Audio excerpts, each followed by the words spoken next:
Hi folks, and welcome into the new edition of This Week in Pearl. I'm Frank Hutton, your host. Today we have a fantastic show for you. As always, we've got a new guest today named Bruce Stevens. Bruce Stevens serves as the Executive Director of the West Rankin Utility Authority. Yeah, you heard me say that right. The water treatment people.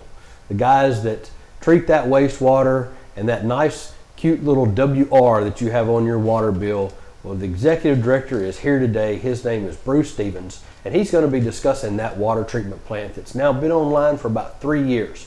We're going to talk a little bit about how the plant works, more importantly about how much it costs, why it costs what it does, and why you're paying what you pay. So y'all stay right there. We'll be right back with Bruce Stevens right after this.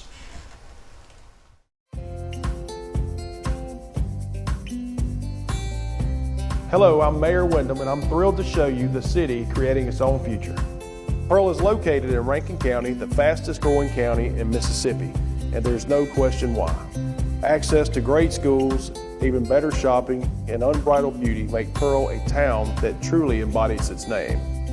And with a truly exceptional team of first responders, public safety is another key component of our success. With fantastic housing opportunities from quaint suburban neighborhoods to gorgeous lakefront properties, there's a place for you here in Pearl. You can't beat the location. Right outside of Pearl is the crossroads of the South, where Interstate 20 meets Interstate 55. From here you can travel anywhere within the state or the country. Or you can choose to stay right here in Pearl to enjoy a Mississippi Braves baseball game or experience the small town atmosphere, community pride, and heart of the local residents. Welcome back to This Week in Pearl. I'm now joined by our special guest, Mr. Bruce Stevens. Bruce, welcome into This Week in Pearl. Thank you, Frank. So you have the wonderful honor of being in charge of the West Rankin Utility Authority. Did I get that correct? You did. I'm the Executive Director, and I'm the only full-time employee of the West Rankin Utility Authority. The only full-time? That's correct. Wait a minute now. The only full-time. We're going to get into that a little bit, but that is kind of strange. It is. All of our operations are done under contract. Mm-hmm. So we have contract employees, and I'm the only full-time employee of direct hire of the West Rankin Utility Authority. So in case people are not really understanding, the West Rankin Utility Authority is the sewer system, the treatment facility for members inside the county. That's correct? right. Correct. We are the West Rankin. We serve the western part of Rankin County, and Pearl, Brandon, Richland, Flowood are city members. We also serve Whitfield, which is state agencies out there, the reservoir, the Rankin County side of the Pearl River Valley Water Supply District, which is also a member, and the little island of the Jackson Municipal Airport Authority comprises our 7 members. Okay. And we have a big pipe sewer system that brings all the wastewater from all those entities to one central location. And we recently built a treatment plant where we treat those wastewaters ourselves. All right, so let's explain to people, how did we get here to this? What caused the causes to get us to build West Rankin? How did all this come about, and when did all of this start? Because this is not something that just started yesterday. No, going way back, I won't get too much in the details, but back in the 70s, the Clean Water Act was enacted, and all the cities, Brandon, Pearl, Flowood, had lagoons where wastewater from the subdivisions and the businesses went into a lagoon, more or less settled, and went out to the creek.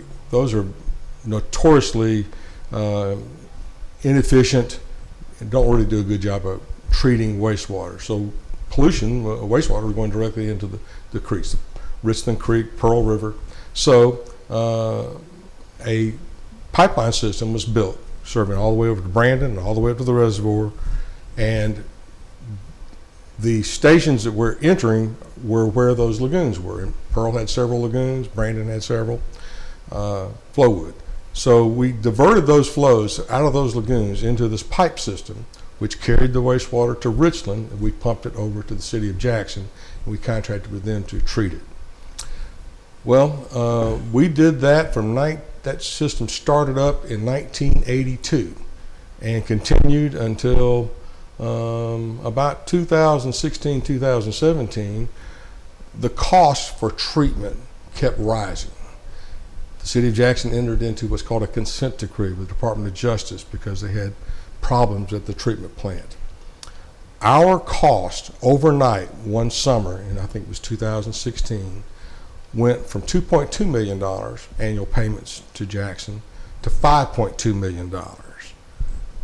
It was Overnight. a wake-up call. Overnight, literally from 1 July to August. Now, not to pause you, but Yes, sir. can you explain it to why? Because I know the EPA was involved in it, Yep. and we're talking about the Savannah Street treatment facility. That's correct. Okay. All of our flows from all the entities members of West Rankin were pumped across the river to Savannah Street Treatment Plant, which is owned and operated by the City of Jackson. That plant is in very bad condition. It's been in the news a lot. The City of Jackson had to do some emergency work just to get into minimal compliance. At the time, we were about 32% of the total flow, and that plant was operating at over 90% of its capacity with our flows. So the City of Jackson had to do these emergency upgrades just to more or less do a patchwork. They raised our rate, literally from $2.2 million to $5.2 million. That got all of our members' attention. All of our mayors like, whoa, the cities had already established their budgets based on the assumptions that our rates might go up marginally, but that was over the top. The other thing that happened was for the growth of our cities and for our other members, the DEQ requires every time a new addition is made in Pearl, if you build a subdivision or a shopping center, the City of Pearl has to certify to the DEQ that you have your collection system, sewer system, has the capacity to take these additional homes. And then I have to certify that West Rankin has the capacity to transport and treat that wastewater. Back in 2015-16, the City of Jackson had to make that certification. For a short duration, when they came under the consent decree, they refused to do that. That really got our attention. So the City of Jackson, if they did not have the capacity to treat our wastewater or could not treat our wastewater, essentially could stop the growth in Rankin County. That's when we really got serious, mainly because of the cost. We felt confident they would get those things worked out. We investigated building our own plant. That took several years. We were opposed by various people, including the City of Jackson. But we also, I mentioned that the Savannah Street plant was operating near capacity. Our agreement with Jackson was that if Rankin County needed more capacity, we had to pay for that capacity. So we looked at what Jackson was facing as far as cost beyond those initial emergency repairs they had to make. They were looking at $400 million in upgrades to get the Savannah Street plant into compliance. Now, on a consistent basis. not to stop you, but that's a big number. It is a big number. $400 million is a lot of money. Now, Paul's on the Rankin County story, but Jackson, they don't treat just Jackson. I mean, they have, other than us, as all of these cities you mentioned, coming into the Savannah Street, who else are they having to treat water for? The city of Ridgeland, there's an organization up there on the Madison County side, comes down what's called the West Bank Interceptor, which has been in bad repair. But they treat not all of the wastewater, but a lot of the wastewaters in southern Madison County come through there. They also treat wastewater for the city of Byron. And we were making up 30% of their flow. Right, so I mean that's a lot. I mean, that's a lot of flow. We're 35%, and right. And everybody else is 65%. So but $400 million to fix it. Yeah, and our growth projections are on the upward side. So we felt like we're going to have more capacity. If you look at the roughly $400 million just to stay in compliance at capacity now, our share of that would be $120 million or more. Well, we looked at the alternative of building our own plant for roughly the same amount of money And we did do that because our plant has a capacity of rated capacity of 20 million gallons a day. That's how we measure wastewater. When I left to come to your office this morning, to your studio, we were flowing 11 million gallons per day. That's our average daily flow in dry conditions. Okay. We predict that that plant will carry the flows needed by our members for 20 more years, maybe 30 more years. And we did it for $100 million and treat our own wastewater. Had we stayed at Savannah Street, our costs would have been higher, and there's not the capacity for growth. We would have to pay even more on top of all that. So today, after being in operation, October will be 3 years. We're in compliance. We're averaging 11 million gallons per day. We feel like that'll carry us for at least 20 more years, and we are remained in compliance with our permit quality issues during that entire time. And so we feel like we've done the right thing for our members, Pearl, and our the Western Rankin County users. We've kept the doors open for the future, and we also benefited Jackson because now that 11 million gallons a day is capacity for them at their plant. Well, that's 30% that you just pulled off Savannah Street. That's correct. So, which has to help them in terms of it would reducing the pressure on that plant. Correct. And gives opportunity for growth for the other areas they serve. So our plant's been in operation. I mentioned October will be 3 years. We're very proud of the plant. We felt like we did the right thing for our members and for the future of Rankin County. Wastewater is not a pretty subject, but it is something we must have every day, and for the growth of our county in residential and commercial and industrial growth, it's one of the building blocks. If you don't, I can't tell you the number of times potential people they want to develop some property out in rural areas, and we don't serve that area. The cost to extend service just a few miles is millions of dollars sometimes. So without the backbone wastewater service that we provide, you can't do a lot of development because the days of pumping it into the lagoon and letting it go to the river are over. That's not happening anymore. So we're very proud that we have had a positive impact as far as the treatment of our wastewater, what we discharge to the river. When it comes out of my plant, it's good, clear water. It's been disinfected, so we're not impacting the river, and we're doing what's right for Rankin County. I do want to talk about that shortly, but I want to ask what determined the site? Well, where the plant's physically located. I mentioned earlier that these two big pipelines, one extends, I call it the Brandon segment, from Brandon, comes through Pearl, and one comes all the way through the reservoir. They come together down in near Highway 49 behind the Siemens plant in Richland.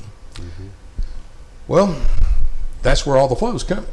So for years, we looked at or thought that, okay, we pump it to Jackson, we need to build a plant over there on the Pearl River, on this side of the Pearl River, because that's where we're pumping it to. Well, all those sites are in the floodway of the Pearl River. You've heard on the news about the One Lake plan, the flood control plan, which is a desperately needed project.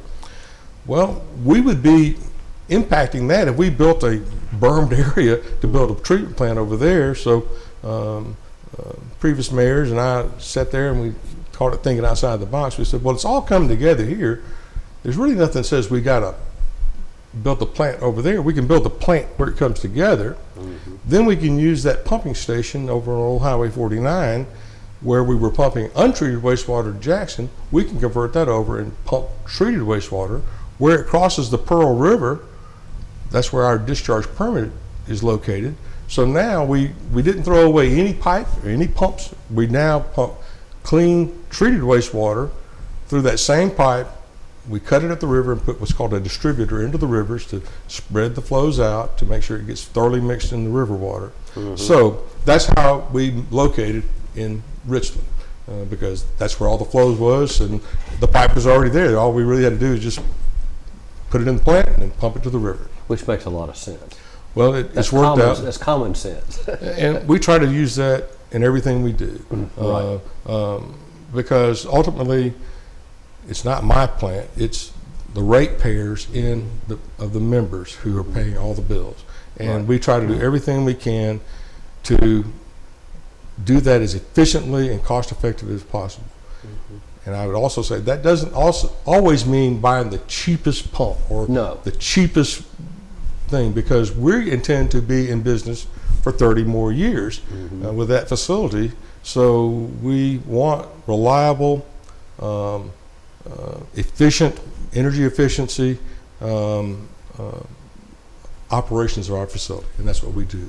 So the flow obviously coming in now, we just have started recently. I think we're getting kind of close to finishing a large, what we call the Grandview.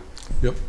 Sub-interceptor is what I call it. At the interceptor, we call it the Grandview interceptor, but it's the Grandview project for us. It's redoing a lot of sewer lines. It's a $3.5 million project, pretty good size. Well, what happens is, I mentioned that our flow this morning was just under 11 million gallons.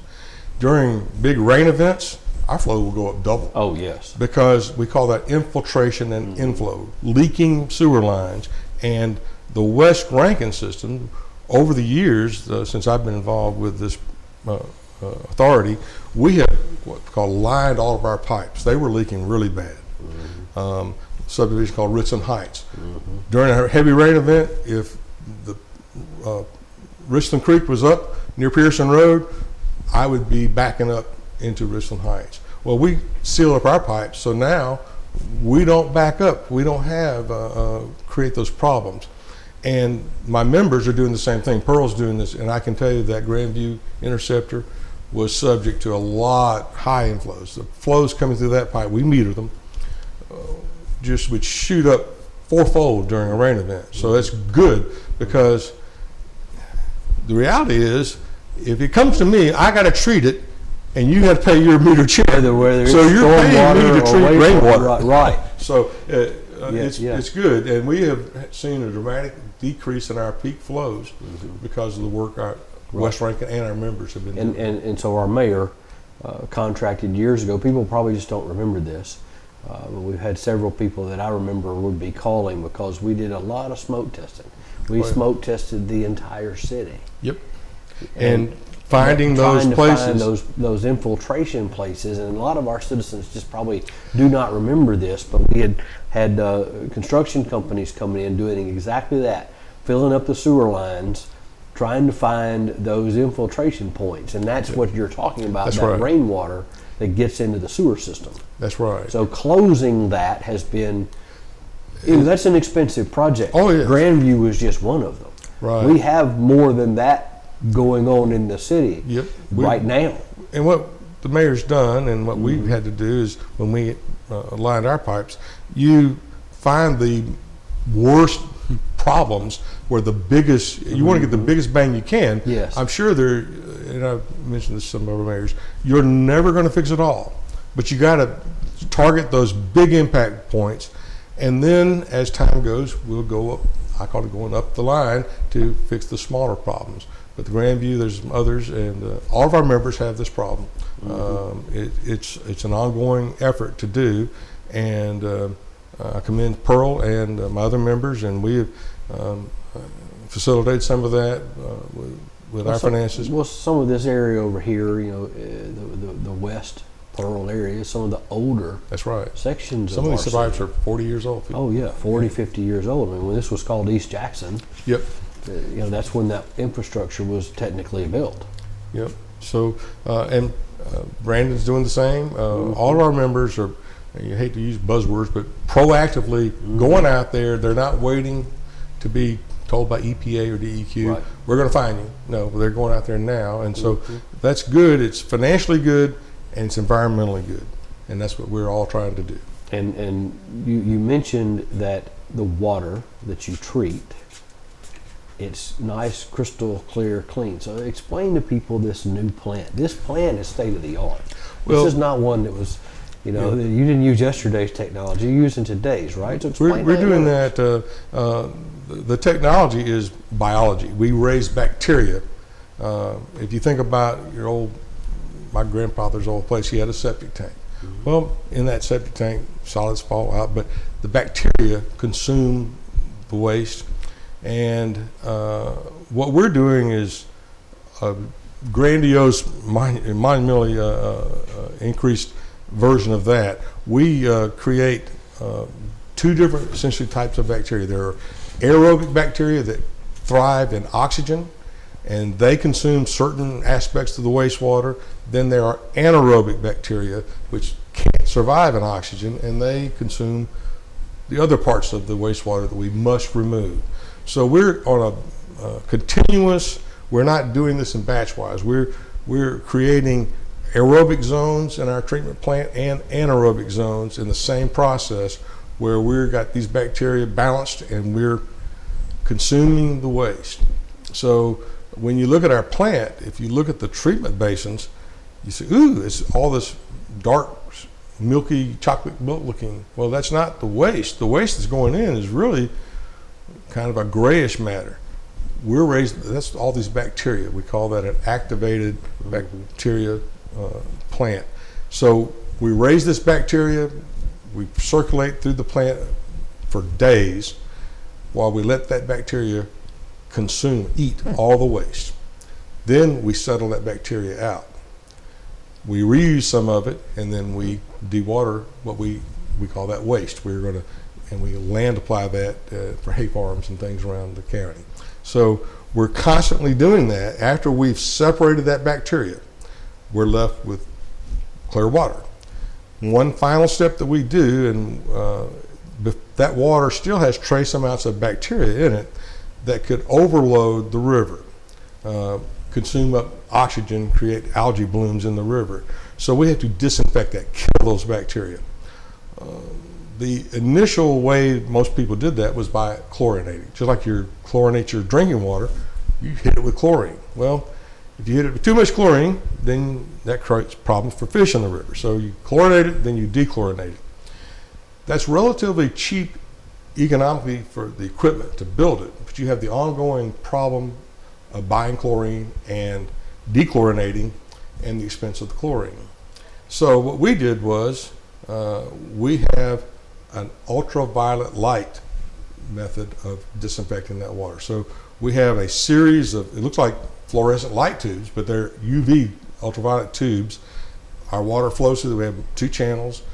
We cook it with ultraviolet light. Right. That's our biggest electrical usage, is that UV system. Mm-hmm. So we sample it up above and below. It's disinfected. It's clear water.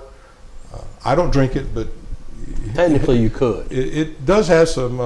It's below our standards. It would make good if you could get it over to the ball field at football field. It'd make great irrigation water for the golf course. No, there's no chlorine in it. Right. There's no chlorine. It does have a minimal amount of phosphorus and nitrogen. Right. Yeah, so fluorides. There's none of that. None of that in there. No. But distributing is the problem. But sure.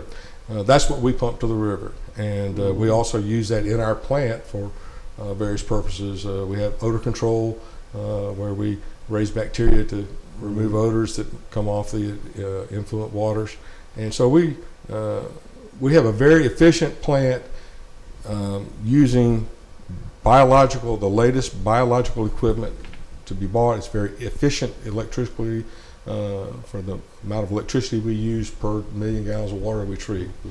So we're very proud of our plant. It's there we built it for the long haul, mm-hmm. and we operate it for the long haul, and we maintain it. When things break down, we don't wait. We immediately, I've got men working this morning replacing a motor. We don't wait for the spare to break down. We're actively. You're on a maintenance schedule. Yes, sir. Right. And we budget for that, mm-hmm. and so we know we're essential. Mm-hmm. We have generators for backup. Sure. One thing, when you have a storm comes through, in the old days, I remember my mother, she would fill the bathtub up with water if a storm was coming, so you could have at least enough water to use in the house. That's how I grew up as well. Yep, and mm-hmm. today Pearl has generators at the water wells, so mm-hmm. that problem largely gone away, mm-hmm. but that doesn't help you if your toilet overflows because right. I'm not pumping. So I have backup generators on all our essential equipment so that we keep right on going through a power failure, and we stay in compliance, and we don't disrupt service. We don't want to shut down a school, and we don't want a lady calling the mayor saying, I got backup of sewage in my bathtub. What do I do? That's not going to be us. We're going to do everything possible. Obviously, those do happen. They're one-offs, here in the city. But no, you're talking about like an entire neighborhood would have that. No, we don't need that. If my pumping station goes down, we're going to have. It's going to be bad. It's going to be bad. It's going to be Highway bad. 80 will have a problem. So we don't want that. No, we don't. So state-of-the-art facility. It is. Wonderful facility. You're operating basically at half capacity. Correct. You've mentioned 30 years. You planned a third. Now, obviously, Lord willing, we'll be here longer than 30 years. Is there, the ground that you have, the ability to expand the plant, to add capacity? What does that look like? Well, we bought a site where those confluence of those two big pipes came together in Richland, 58 acres. We use about 15 of that for our facility. We could triple the size of our treatment plant now. Also, I mentioned that the discharge water that we've disinfected still has a minimal amount of, we call that nutrients, phosphorus and nitrogen. That's what's in fertilizer. But if we over fertilize the river, then that creates problems. So right. In the future, we expect down the line that we will be required to reduce those nutrient levels even further than we do today. That gets to be some higher technologies, very expensive, but we have room, and we piped up our system and got it hydraulically designed where we can add that in the future. But we could add up to 60 million gallons of biological treatment capacity to our plant today on the plot of land that we have down there in Richland. You wouldn't have to buy any more property to do no. And we feel like we've utilized our property that we have very efficiently, so that we didn't spread it out just because we had 58 acres. We kept it for so that it could be operated efficiently and not driving all over the place. Sure. It's all right there, and we can grow it for the future. All right, so if you look around the cities, not just Pearl, but you see the end result of all of this hard work and labor, not only the cities fixing their sewer problems, as well as water, because the water lines are old too. Yep. So we're doing both of those. Other cities are as well. But when you look around and you see the development that's going on, just recently we've gotten, a Chipotle out on the East End. You've got a Chase Bank coming in. You've got several other businesses that are literally clearing pads right now that are building. A lot of that is because of this. That's true. When the economic impact is where I'm going. With Central Planning Development District, the Economic Development Authorities in Rankin County, whenever a substantial business comes along, I get contacted. Where is the nearest regional sewer line? How much is it? Do you think how far would it take to be extended? And so that's one of those fundamental building blocks. If I said, I'm sorry, we're 18 miles, and it's going to take a lot of right of way and a big line to pump it that far, that could kill a moderately sized project. It could. And so we don't have that problem, particularly within the city limits of our members, Pearl.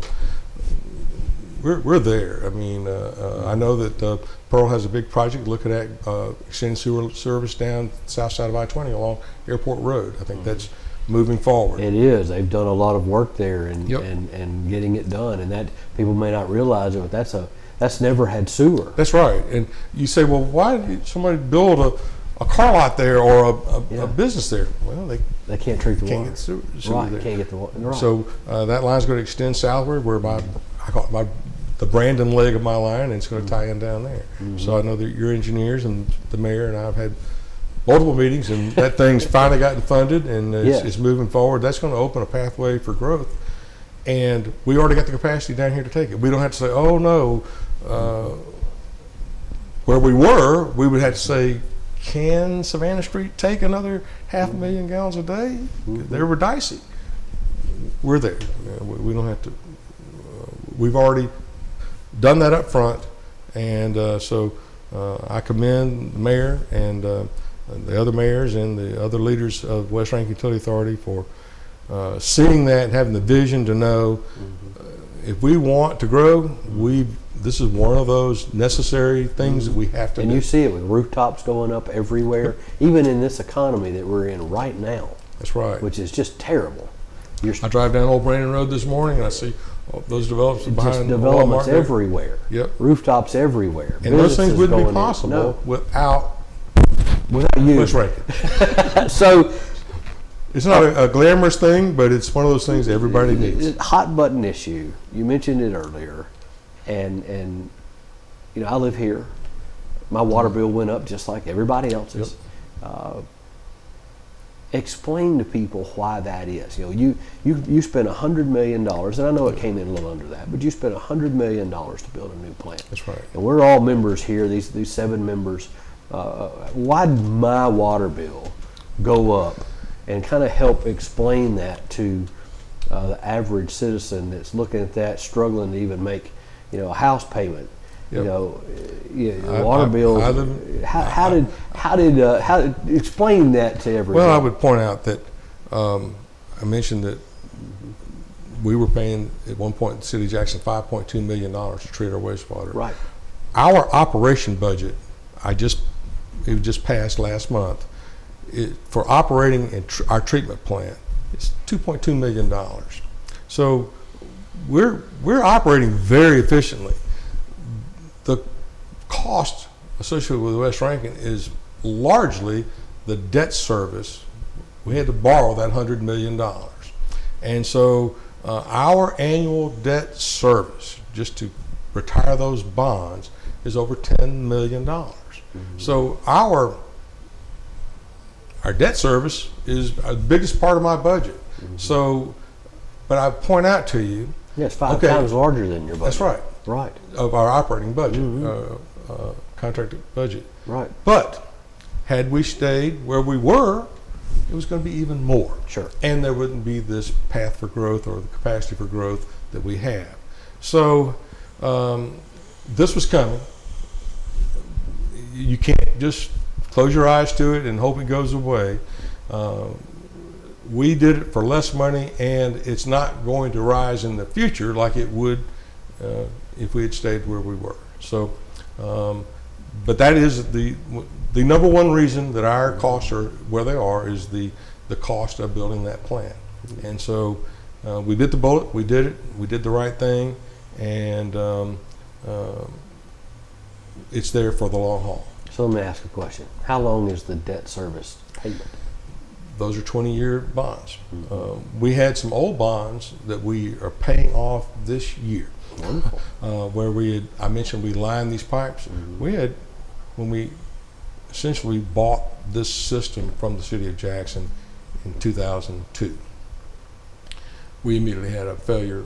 Sewer line almost collapsed at Larry's Auto here on Highway 80. Yeah. That was $1.5 million repair. These are big pipes deep in the ground. So we had to line all those pipes. So we issued some bonds for that, and one of those bonds, when we issued them, I was a consultant at the time. I'm like, well, I'll never see that one. It's been 20 years. And so we're paying that one off here January of 2025, and that debt service alone is almost $1 million. So that budget next year will come down with that. These are going to be a little bit longer. I probably will be retired before that happens, but right. There is an end in sight. It's out there, but Right. it's out there. Unless obviously we build more capacity. And it's hopeful that if there's a need for that much capacity, I mentioned that at our present growth rates, we're good. But if something big were to come along, like a big economic development project, MDA or they might kick in most of the cost for those things, Right, and right. the transportation cost to getting those wastewaters to me. Right. So you get something large like that. Yep, and then that benefits, like it did in Madison County. It just benefited the whole county. Sure. When Nissan came in up there, and so that could happen for us. There's sites in Rankin County where, There are. and we're we're ready to take advantage of that if it happens. All right, so that I get it, because with the cost that was going to be incurred in Jackson, the water bills would have skyrocketed. Not just what they see today, but it could have doubled or tripled easily because of what Jackson was having to do. What they were facing, and doing this, the other part of it is we control the cost of our Right, plant. right. If I don't do a good job, Mayor Wyndham's going to come and say, either do it right or get another Bruce. And You're fired. But over there, we have no Right, no sure, say, no sure, control. right. And things that needed to get done, I mentioned, Sure. we get it done. And so we control our own destiny. And we built the plant, and so we're not going to have somebody saying, well, we really can't let you build this big development, this big subdivision, or whatever it might be, because unless you want to kick in $50 million to expand the plant. Right, which is, yeah. Right. So that's where we It's are. definitely a partnership with all the members Oh yeah. and you. Yep. Now that's not to say we don't have disagreements, Of but course. but that's part of a good, and that's one of the things that we like is that why do we have to do this? Did he cause this problem? Did that member cause that problem? Right. We're in this together, so we're going to work it out together. Right. But to ask those questions and well, why is this happening, or why did we have to do this? Why did we have to build a plant? Instead of just being told you got to do it, and this is the cost, and you have a say in it. That's where we are. If I'm just asking, this is just from basically my own knowledge. Are there any other potential members that might come in and join, or is that possible? Is there ability to reach some of these further outlying areas? I mean, what does that look like in the county? It is possible. West Rankin Utility Authority was created by the state legislature, and the 7 members are named in that legislation. So if an area or another city were to desire to be a member of West Rankin, it would require an act of the legislature and the support of the existing members. Okay. But it's possible. Right now, the extent of our infrastructure is such that we can't reach out there without. And if you think about it, if some area outside of our service area today wanted to be treated, join our system, it wouldn't be fair for people who live in Pearl, have been paying all these expenses that we hear about. They didn't pay out there. They've been living on septic systems out, I won't name any names. Sure. So we're going to just let them come in without making up some of those costs, that use the facilities that we built for our growth. You're going to go to that purpose. So that has to all be considered economic. Sure. And so that's Not saying we won't do it, but that's going to come at a cost. right, and we have to just be realistic. Sure. We want to help the environment, and we get approached by people wanting to do this, and like, well, we're paying pretty high bills here in town, and we did it for. They're paying for this for our use, and if you want to take advantage of that, you're going to have to pay. And so it gets to be, and we're all happy, but we can all play hardball. Friendly hardball. Friendly hardball. But the bottom line is we have to look out for the our ratepayers and what's best for our ratepayers, not somebody else's ratepayers. Bruce, how long have you been doing this? I've been the director here for 13 years on a full-time basis, and I did it on a part-time basis as a consultant for about 4 years before that. Right. So seen a lot of things happen, and I would say all for the good. We fought some battles, but we've come out on top. I feel like we're doing the right thing, and I know people. I get my water bill too, and I see that West Rankin charge. And that's the WR. WR West Rankin. For the people that don't, because I see it a lot. People are like, what's this WR? Okay, that's West Rankin. Yep. And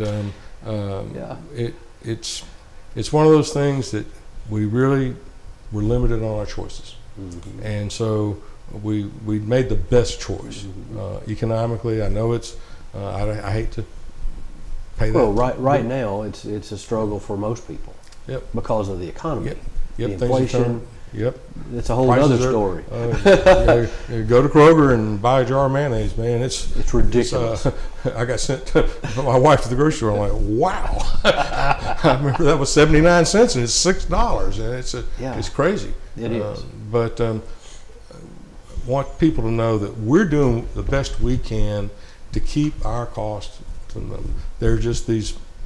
The cost of money, essentially, that $100 million Right. is the biggest part of our budget, and I can't do a lot about that. We're retiring some of those debts, but the rest of it that we can control, we watch it all the time. When you issued those bonds, interest rates were definitely different then too. Yep, and to be honest with you, we got pretty good rates, and then we have already, a year and a half ago, we refunded a big part of those bonds to get even better rates. Right. And we're looking at that every couple months, but those rates have gone through. There's not much hope of You tried to refunding. borrow that $100 million today. Oh, yeah. Well, the other thing is we built that plant after the pandemic. There's no way we could build that plant for what we built it for Right. $95-100 million. It Sure. would be at least $150 million, Right. if not more. If And the not cost to what's going to have to get done in Jackson is going to be even more too.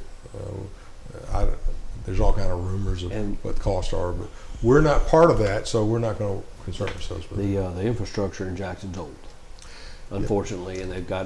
they've had a lot of mismanagement. Yep. And- They've got and issues. They've got some trouble. and they're addressing them, and we wish them the very best. We do. we don't want to talk bad about We our don't. city next door. We all have enough problems We, with that. we do, but they've got some issues they need to address, but not at our expense.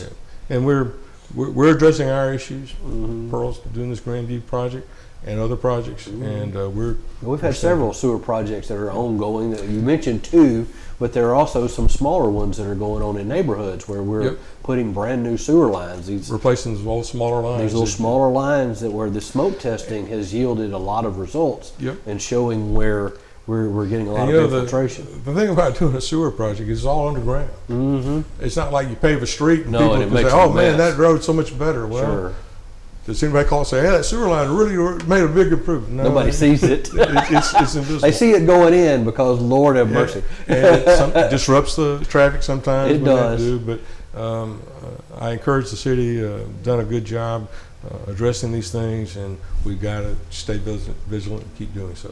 We do. Well, Bruce, I want to tell you how much I've enjoyed this conversation. You're going to have to come back in a few years and, probably tell it again. Yep. Hopefully we'll have even better things to say. then. But thank you very much for coming in and sharing about West Rankin Utility and kind of what that looks like today.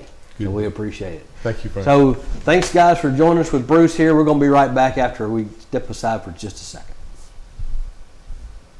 All done. Hello, I'm Mayor Wyndham, and I'm thrilled to show you the city creating its own future. Pearl is located in Rankin County, the fastest growing county in Mississippi, and there's no question why. Access to great schools, even better shopping, and unbridled beauty make Pearl a town that truly embodies its name. And with a truly exceptional team of first responders, public safety is another key component of our success. With fantastic housing opportunities from quaint suburban neighborhoods to gorgeous lakefront properties, there's a place for you here in Pearl. You can't beat the location. Right outside of Pearl is the crossroads of the South, where Interstate 20 meets Interstate 55. From here you can travel anywhere within the state or the country. Or you can choose to stay right here in Pearl to enjoy a Mississippi Braves baseball game or experience the small town atmosphere, community pride, and heart of the local residents. Welcome back to This Week in Pearl. That was a fantastic conversation we just had with Bruce Stevens, Executive Director of the West Rankin Utility Authority. It's great insight on the cost of the plant, cost of the treating the water, what it would have cost had we stayed with Jackson, and now that we've been with West Rankin for 3 years, what our costs are and why they are what they are. It was very informative, so I'm very glad that he came and was able to share that with us. All right, so what's going on in Pearl right now? Well, this week, guess what? Football starts. That's right. Officially starts Friday night. We play Neshoba Central at home. So I think gates open at 5:30. You can get your tickets online. Be sure and go to, I think it's Pearl Athletics on X, and you can always go to pearl.k12.ms.us to their website and purchase your tickets online for Friday night. Neshoba Central comes to town. First home game. So football officially gets kicked off Friday night this week. Some other upcoming events that are happening literally just coming up in September, which is right around the corner. At the Pearl Senior Center, there's going to be a sip and paint on the 19th. Now, you don't have to be a member of the Senior Center to go. It's just where it's going to be held. It's 21 and older. It's BYOB, but it's called a sip and paint. Reach out 601-932-3503 for more information on that. Tickets are $30 on September the 19th. Painting materials are going to be provided. Also on the 21st in the Community Center in the Gold Room, it's going to be Junior High Night Out. That's going to start at 6:30. That's a free event for junior high students. Security is going to be provided, and they're watching the movie If. Which is a Paramount Pictures production. Also, applications for booth for the Trick or Treat Street and Christmas Parade events are underway right now. So if you want to get your application in for Trick or Treat Street, be sure and go online to cityofpearl.com where you can find that information for both Trick or Treat Street and Christmas Parade, which all of that's going to be here sooner than we realize. You can download those applications there. Just look under cityofpearl.com city event and you will find those in the drop-down menu so that you can apply online for your booths for Trick or Treat Street and Christmas Parade. Thanks again for watching this edition of This Week in Pearl. I'm your host, Frank Hutton. Until next time, y'all have a great week.